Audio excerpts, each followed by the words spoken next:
All right, I'm pleasantly surprised at this one. Let me show you the signal I just got. Right on the surface.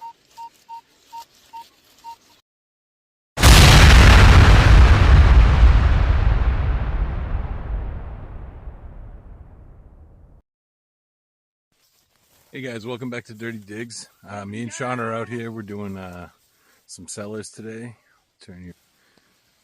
There he is right there. And I just got a mid-50s signal. It was only a few inches. We're in the middle of the car path heading out to the cellar. And show you what I get. As soon as I picked it up. First I thought it was going to be just a high ring and head stamp. Still got all the crap encrusted to it.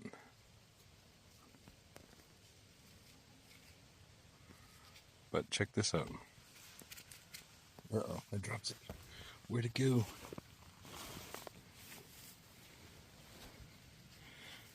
It's a good thing I got a metal detector.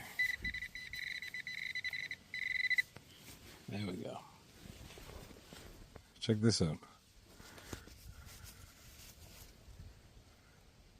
It's an Indian head that actually has some copper color left to it.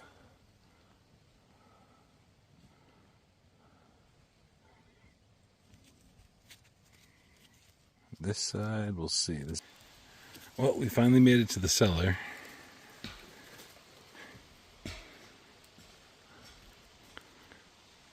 Pretty decent sized home. Center chimney stack. But I got my first signal. It was like a mid-30s, and it was kind of a really falsy sounding tone. And that's why. Got this square little hunk of iron.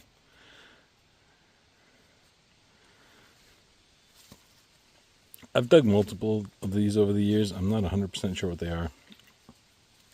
But interesting nonetheless. Alright, I got like a mid-40 signal. It kept like spiking up to like 80 plus. So I decided to dig it just in case. I'm right by the retaining wall. The cell is just above there. And I got a little tin. Oh, you got a tin. Not sure what's in there, but we might open it up and find out. Alright, well I got it open. It looks like it used to be some sort of cream or something. Nasty. Alright. Turn you on for the next one. I just got a low 30 stone. About 3 inches. And I got a spoon bowl. I don't know if this place has been hammered. I don't see any evidence of anyone being here, but there's just not a lot of clear signals out here. But got a little spoon bowl at least. Alright, this place is pretty clean. There's not a whole lot of like evidence of people being here, or at least not recently, but it's definitely a pretty clean spot. But I finally found my first button. It's like a 2022 signal. About 4 inches. Shank's broken off. And it's plain. Still, I'm pretty psyched about the first button. Alright, I just got a mid-40s tone. Right there. I just put it back together while Sean was cleaning this off. No idea what it was. Maybe an escutcheon to something. Who knows? It's got a flathead screw in the middle or something. So it's not too old. That's threaded right there. But it's something. Alright, it's got a mid-30s mixed in with a few square nails. I thought it was going to be junk at first, but this was down there hiding. Piece of a suspender clip. Clasp. Very cool. Nothing too fancy on it. But I'll take it. Alright, we're at another cellar. That other one just wasn't panning out. The cellar's right there. And I'm making my way around it. I already did one little orbit right around very close to the rim of it. And I got no diggable signals. But I just got a nice mid-60s tone. I'm only about 5 feet out. And I got a big ox knob really big one. And these are like the older rounded ones, so these date back earlier. Definitely 1700s. Cool. Alright, I got a mid-40 signal. Got Sean right there. Down underneath a bunch of roots, but old pocket knife. It looks like it may have fallen with the blade open too. Very cool. And Sean just found 3/4 of a shoe buckle frame. Used to be silver washed. You can see up there where it's shiny. And then on the back side it's just brass. That's pretty cool though. Very nice. Well, little update video. I guess according to Sean, this is like one of the first type of pocket knives ever made. Made by Case. Made by Case, he says.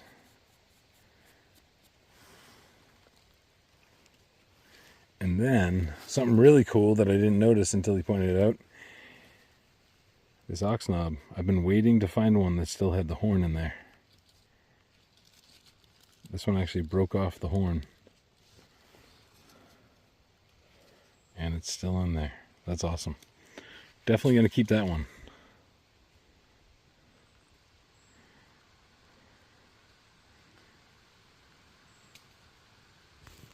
That's what it goes to. Nice. All right, I just got a mid-40 signal, like right next to where I got that knife. And this is the most complete part of that parasol that we always find that I've seen. It even has like the little things that would spread out.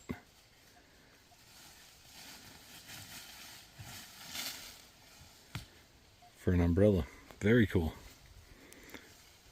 So that's like that whole slide mechanism for an umbrella back into the 1800s. Neat. I just got a nice deep 62 signal here. And let's see. Where's that light? I lost it. Alright. But so it mounted here and here. There was a bar that went across there. So some sort of saddle adornment, small rosette maybe. You see it in the light. It's like silver wash up here. Doesn't look like there's any pattern on it or anything. A weird section that has none left on it. Almost too perfect of a line, but very interesting.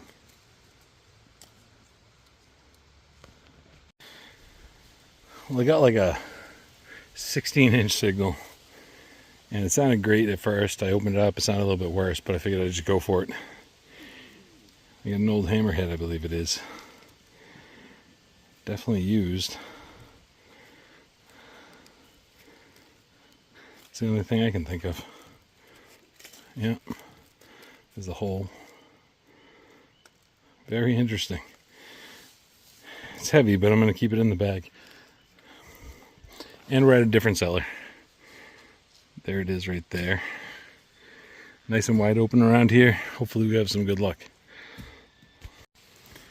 Alright, well, a few feet over from that the hammerhead, I got a high teens to low 20s signal.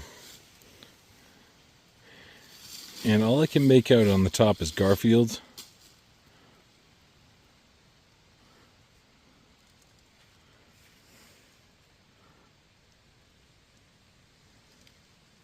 I really can't make out what it says in the bottom, and it says like ASC or something like that in the middle. Not too sure, but it's a two-piece. The backside's broken off, so that's pretty neat. Gonna have to look this up, and if I can figure anything out about it, I'll put it in there.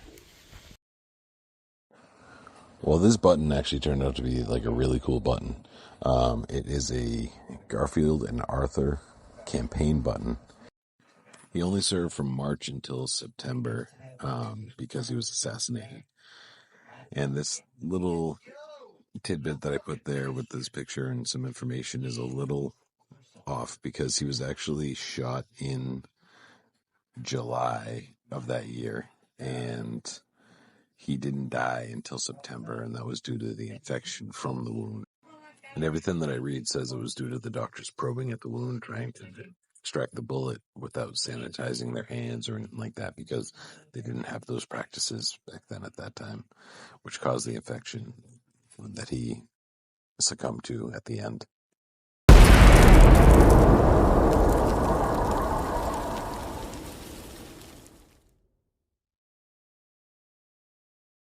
Welcome to this week's Find of the Week segment. Ethan Kincaid was chosen to have his find featured in today's episode.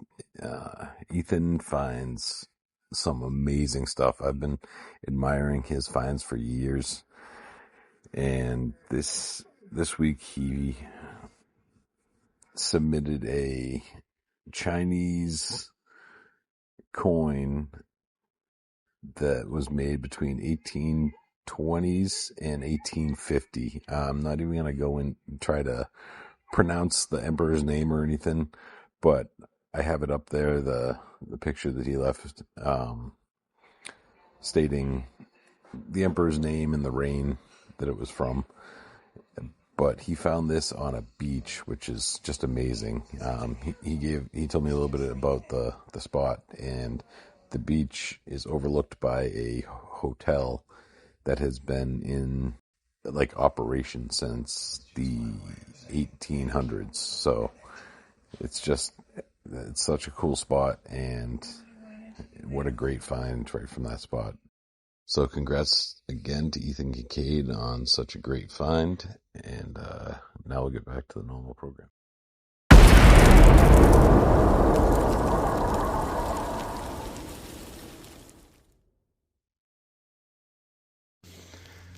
All right, I got a mid, it was like 25 to 28, about 4 inches down,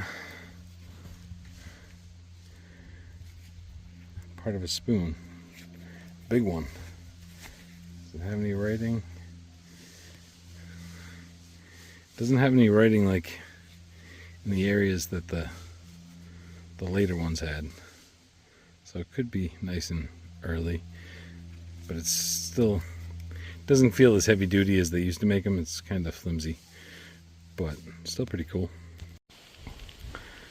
All right, it's got a mid-60s tone right in the sidewall of the cellar. Nice thick, like quarter-size button basically, or maybe nickel size. But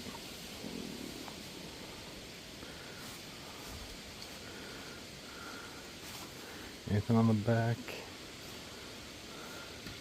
I don't see anything for a back mark. It's got to be there though, just the way this is made. We'll see. Alright, it's got a really shallow 30s tone. I think I can't tell. You can definitely tell where the shank would have been, I think.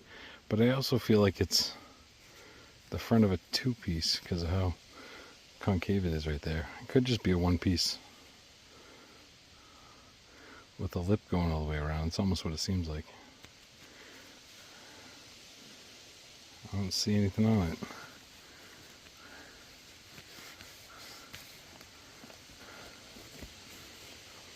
Yeah, nothing there that I can see.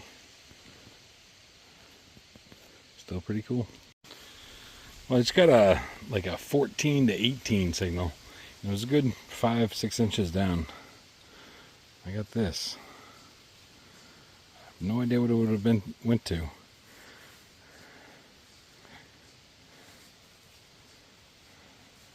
But it looks so familiar, like I've seen them before.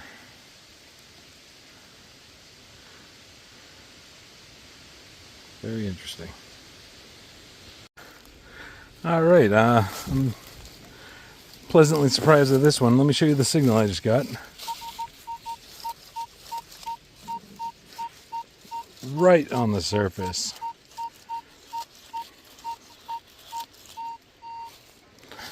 And all I did was, I thought it was just going to be junk on the surface. All I did was move aside some of the leaves. There it is.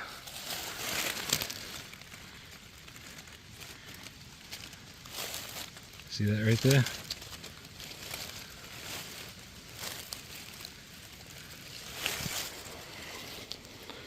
You got a copper sitting on the surface, basically. I can't see what it is yet. Came in pretty high. Just judging by the thickness, I'm going to say it's a large sentence American. But I'm going to clean this up and I'll turn you right back on. Alright, we got enough of it. Almost looks like there's a P up in that corner, but I don't think it is. I think it's just crud playing tricks on me. But yeah, that is going to be a matron, I believe. I think that's so hard to make it out now. But I think it says 1820 on the bottom. And then Yeah, baby. right there, you can barely make it out. It says 1 cent. And it has the wreath going around. Very cool. Now I'm gonna go get the one I think Well, the copper saves the day. And Sean had a nice 90s tone too, he said, down that way. I So rushed over here. we'll go see what it is. We'll see if we can find it again. Well, I'm thinking Sean missed this. Can't say for sure. But he dug right there. And right here, about maybe an inch, half an inch probably. It was a mid-20 signal. And we got another button. Almost looks like a face right there, but I think it's just crud. Very cool.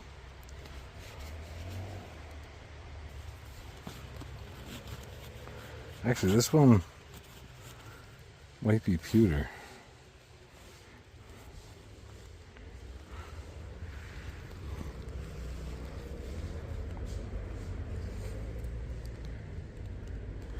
Yeah. It's crumbly on the side there. This is actually a pewter button. Interesting.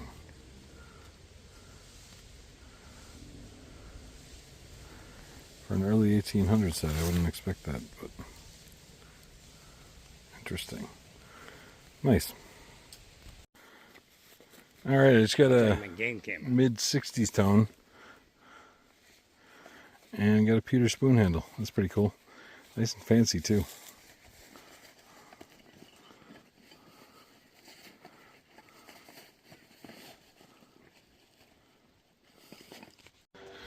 All right, we got Sean from 603 Diggers. Go check out the YouTube page and give him a like and follow if you like his stuff. 1887. Nice. So on his side, what are you calling this? That is a cuff to something. All right, we got a cuff to something, big bolts, and nice mule shoe, he's calling it.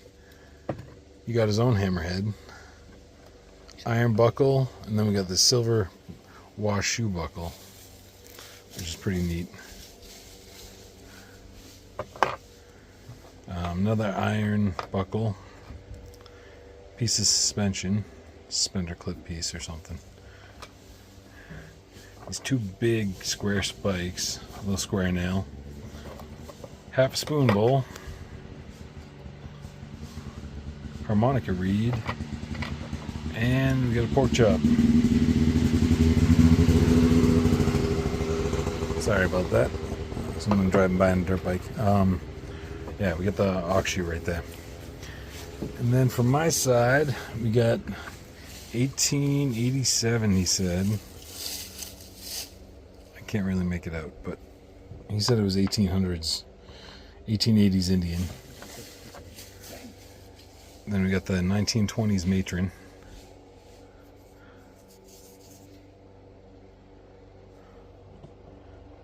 That's the side that says 1 cent. And that would be the head right there.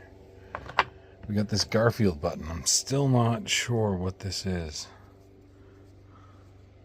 It says Garfield right up top. I haven't been able to look it up yet. Horse rosette. Then we got, which one's the pewter? Here's the pewter button, and the rest of them, this one's an interesting one. And then the rest are just average flat buttons. This right here, this is the suspender clip. This I think is just the top of something or a cap. You dug a... This is actually the first find of the day, just before I found the Indian head penny. And it's just a dog tag from the 1990s. Spoon bowl, the pewter spoon handle. That umbrella piece with the slide and everything attached still. It's pretty cool. One fell off already. Spoon bowl. This awesome ox knob. It still has the horn inside, cracked all the way through. That's really neat. I've been looking for one that still had the horn intact in there for a while now. So I'm pretty psyched about that. And then this old pocket knife, Sean says by Case or something like that. It's one of the first types of pocket knives made. Big spoon handle / bowl. And then we got this hefty hammerhead there. Probably like a granite sledgehammer. And that's it. So there's the board. And we're going to get out of here. It's getting dark.